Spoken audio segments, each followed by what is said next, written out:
आज हमारे साथ मौजूद हैं मिस्टर विजय गौड़, जो जनरल सेक्रेटरी हैं भागीदारी जनसहयोग समिति में, और साथ ही साथ हिंदी दैनिक समाचार पत्र में और डिजिटल न्यूज़ चैनल में वार्ता ब्यूरो चीफ हैं। स्वागत करती हूँ सर आपका।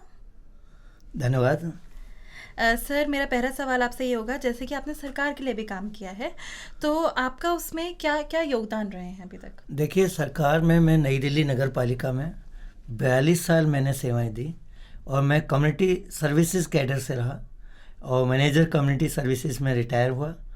और हमने वहाँ पर रहते हुए नई दिल्ली नगर पालिका में कम्युनिटी प्रोजेक्ट्स के अंदर प्रमोशन किया, एक्टिविटीज़ का। कम्युनिटी सेंटर्स आप जानते हैं, जी।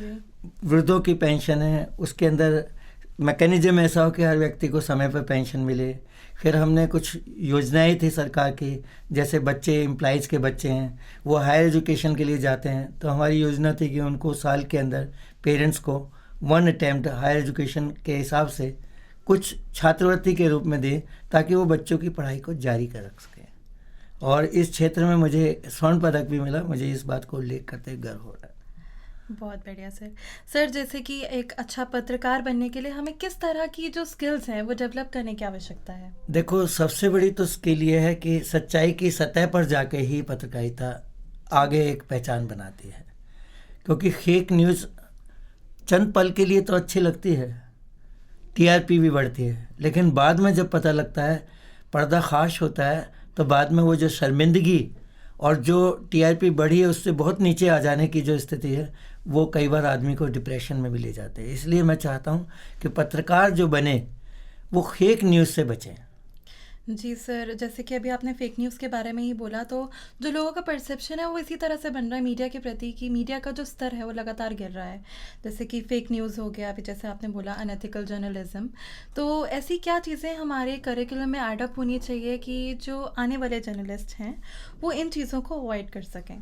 देखो, जो आपने एथिक की बात की, कि सबसे बड़ी बात यह है कि हम जो कर रहे हैं, हमारी आत्मा जिसको स्वीकार कर रही है, वो यही होना चाहिए कि हम किसी का अपने पत्रकारिता के माध्यम से फ़ायदा दिला सकें, जी। उनके न्याय को उनके रास्ते तक पहुंचा सकें। और वो यही हो सकता है क्योंकि जानकारी जो है और जानकारी को शेयर करना जनता तक, वही एम्पावरमेंट है। और अगर हम जनता को ये दे पाए, उनको उनकी शक्ति का पहचान करवा पाए, तो मैं समझता हूँ एक पत्रकार की सफलता है। सर, मैं चाहूँगी कि आप कोई अपना ऐसा किस्सा या अनुभव हमारे साथ शेयर करें जिसने आपकी मीडिया के प्रति जो है विचारधारा बदल दी हो। देखिए, ऐसा है कि आपने तो अखबारों में भी सुना होगा, कई घटनाएं भी आपने देखी हैं जहां पर हाई कोर्ट को भी टिप्पणी करनी पड़ी थी इस बात के लिए कि एक व्यक्ति जो है आत्महत्या कर रहा है जंतर मंतर पर, और उसका सारा शरीर जल रहा है, और ऐसी स्थिति में टीआरपी बढ़ाने के लिए अनाउंस कर रहे हैं, आज हम मौके पर हैं, वो इतने % जल चुका है, अब इतना % बाकी है, देखना है कि हम इसको तरफते देख रहे हैं तो जनता इससे सीखे कि आवाज़ उठाए, लेकिन वो खुद आवाज़ उठाने का माध्यम नहीं बन रहे। तो सच्ची पत्रकारिता ये है कि अगर ये आता है तो आपको तत्काल उसको पहले बचा कर एक हीरो की तरह उसको जान से बचा दें। मैं समझता हूँ सच्ची पत्रकारिता ये है कि आप मौके पर पहुँचे और बचा दिया। और कई बार ये भी होता है कि हम बिना कुछ जाने किसी के बारे में ऐसी टिप्पणी कर देते हैं जो कि सच्चाई से परे हटकर है, और जब वो शर्मिंदगी का एक माध्यम बन जाता है, स्रोत बन जाता है, लोग उस पर अफवाहें इस तरह की कमेंट्स करने लगते हैं और वो आत्महत्या कर लेता है, तो फिर बाद में हमें पता लगता है कि हम पत्रकारिता की टीआरपी बढ़ाने के लिए, अखबारों का मसाला तैयार करने के लिए हमने किसी एक व्यक्ति की बलि चढ़ा दी। तो मैं सोचता हूँ अच्छा पत्रकार कभी ऐसी गलती नहीं करनी।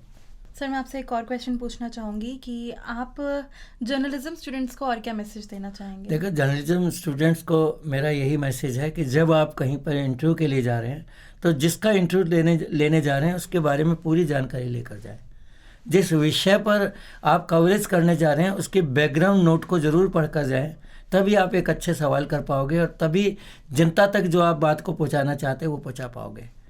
यही आपकी सफलता है। बहुत बहुत धन्यवाद सर। तो ये थे हमारे साथ मिस्टर विजय गौड़, जिन्होंने हमें मीडिया से रिलेटेड काफ़ी सारी जानकारी दी और अपना एक्सपीरियंस हम लोगों के साथ शेयर करा। ऐसी और जानकारी के लिए बने रहिए एफएमसी टीवी के साथ।